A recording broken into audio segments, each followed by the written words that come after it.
Bismillahirrahmanirrahim. Assalamualaikum warahmatullahi wabarakatuh. Kembali lagi di kelas ekonomi bersama Ibu Ilvi Lisdiani. Sebelumnya Ibu tanya kabar kalian dulu. Bagaimana kabar kalian semuanya, murid-muridku? Sebelum kita memulai pembelajaran, alangkah baiknya kita mengucap basmalah. Oke. Kita akan mulai materi ekonomi. Jangan lupa disimak video pembelajarannya. Oke, baik. Sekarang materinya adalah circular flow diagram. Circular flow diagram adalah sebuah diagram yang menggambarkan hubungan timbal balik atau interaksi antar pelaku ekonomi. Pelaku ekonomi diartikan sebagai subjek yang melakukan atau menjalankan kegiatan ekonomi yang terdiri dari produksi, konsumsi, dan distribusi, sehingga nanti akan muncul arus melingkar yang membentuk suatu sistem ya atau diagram. Oke, kemudian nanti akan terbagi menjadi beberapa jenis circular flow atau arus diagram ya. Baik, dalam buku Pelaku Ekonomi 2019 karya Agung Ferianto disebutkan bahwa ada dua manfaat dari circular flow diagram, yakni bagi pemerintah dan manfaat bagi masyarakat ya. Nah, di sini ada penjelasannya. Bagi pemerintah, mempertahankan stabilitas kondisi perekonomian nasional, mengetahui perhitungan pendapatan, pengeluaran dan produksi barang atau jasa secara agregat, membantu pemerintah dalam mengatur dan mengawasi kebutuhan yang ada di dalam negeri dan luar negeri. Kemudian menjadi media untuk mengawasi devisa negara terhadap neraca pembayaran, untuk mengetahui susunan perekonomian nasional sesuai dengan perkembangan globalisasi ekonomi, untuk memetakan hak dan kewajiban suatu negara terhadap pelaku ekonomi lain. Kemudian ada bagi masyarakat, untuk mengetahui sumber-sumber produksi barang atau jasa, untuk mengetahui jenis-jenis pekerjaan yang sedang dilakukan masyarakat, untuk mengetahui sumber-sumber penghasil produksi yang dibutuhkan, untuk mengetahui lokasi produksi yang efisien dalam rangka menawarkan faktor produksi.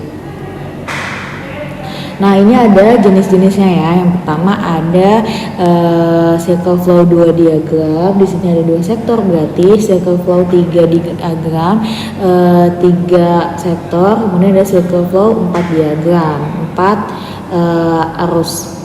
Oke.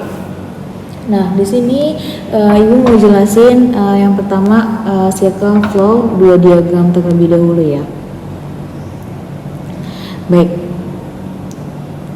Nah, circle flow 2 diagram dia hanya melibatkan dua ya. Yang pertama rumah tangga produsen, yang kedua adalah rumah tangga konsumen ya. Nah, di sini terjadi dua kegiatan, yaitu nanti ada pasar input sama pasar output ya. Oke.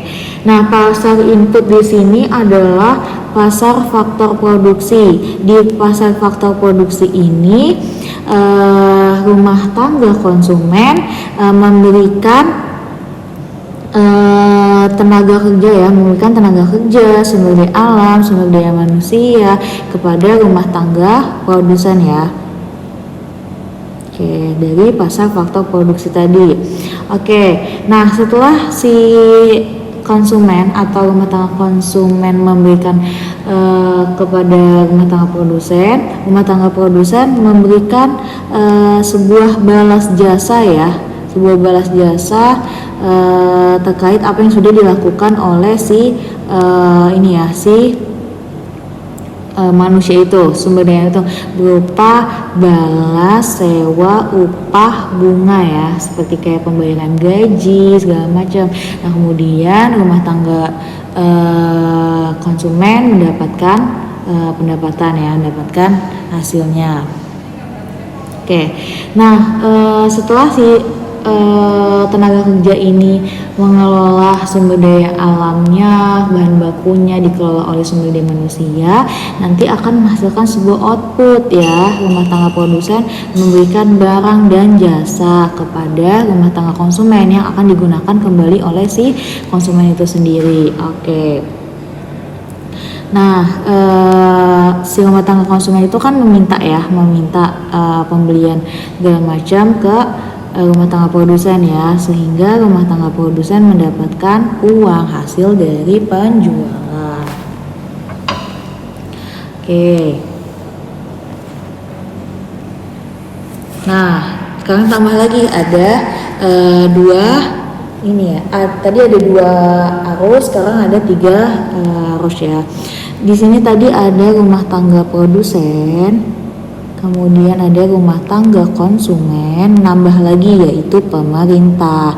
Nah, untuk ininya tetap ya, tadi ada pasar input sama pasar output ya. Oke, nah tambahannya adalah ini dulu ya, kita tandain dulu ya. Tandain dulu.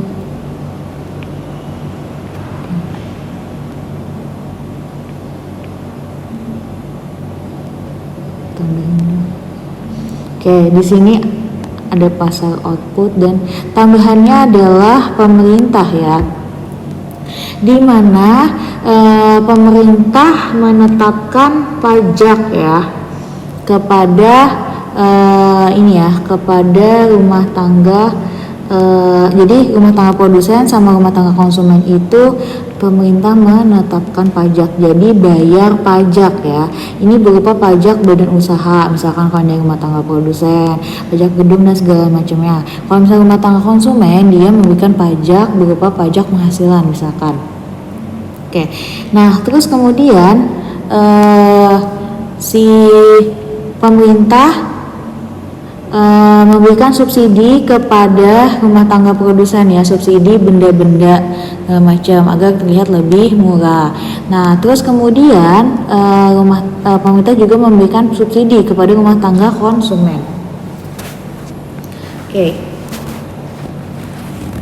Nah, selanjutnya ada circle flow 4 diagram atau 4 arus ya.